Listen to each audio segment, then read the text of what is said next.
Share করছি ডিমের একটা ওয়ান পট মিলের রেসিপি। এটাকে ডিম ইয়াকনি পোলাও বলতে পারো। দারুণ স্বাদ, রান্না করাও কিন্তু ভীষণ সহজ। এটার সঙ্গে সত্যি আর কিচ্ছু চাই না, শুধু শুধু এটা ভীষণ ভালো লাগে খেতে। অবশ্যই বানিয়ে দেখো, আশা করি ভালো লাগবে। প্রথমে আমি বাসমতি চাল নিয়ে ধুয়ে রেখেছি, ডিম সেদ্ধ করে নিয়ে খোসা ছাড়িয়ে রেখেছি।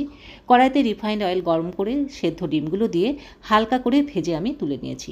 ওই তেলেই আমি ডুমো করে কাটা আলু দিয়েছি, ভালো করে ভেজে তুলে রেখেছি। তেলে সামান্য ঘি অ্যাড করেছি, দিয়েছি তেজপাতা, গোটা গরম মশলা, জয়িত্রী আর বড় এলাচ ফোড়ন। পেঁয়াজ কুচি দিয়ে সাথে একটু চিনি দিয়ে পেঁয়াজ লাল করে ভেজে নিয়েছি।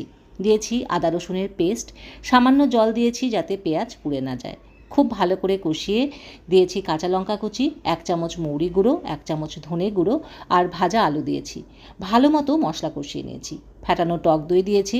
মিডিয়াম আঁচে রান্না করেছি। মশলা থেকে তেল বের হলে ভেজানো চাল দিয়ে ভালো মতো নেড়েচেড়ে নিয়েছি। এবারে এর মধ্যে পরিমাণ মতন জল দিয়েছি। 2 কাপ চাল, তাই 4 কাপ জল। স্বাদ মতন লবণ দিয়েছি। যে কোনো ওয়ান পট মিলে না লবণের পরিমাণটা একটু বেশি দিতে হয়, এতে পরবর্তীতে স্বাদটা কিন্তু ব্যালেন্স হয়। দিয়েছি একটু গরম মশলার গুঁড়ো, একটু কাঁচা লঙ্কা, স্বাদ মতন একটু মিষ্টি দিয়েছি। ঢাকনা বন্ধ করে রান্না করেছি 10 মিনিট।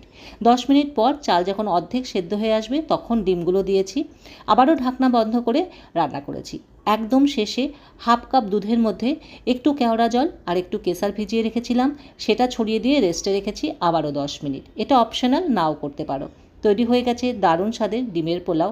অবশ্যই বাড়িতে বানিয়ে দেখো, আশা করি ভালো লাগবে। চলো আজকের মতো টাটা।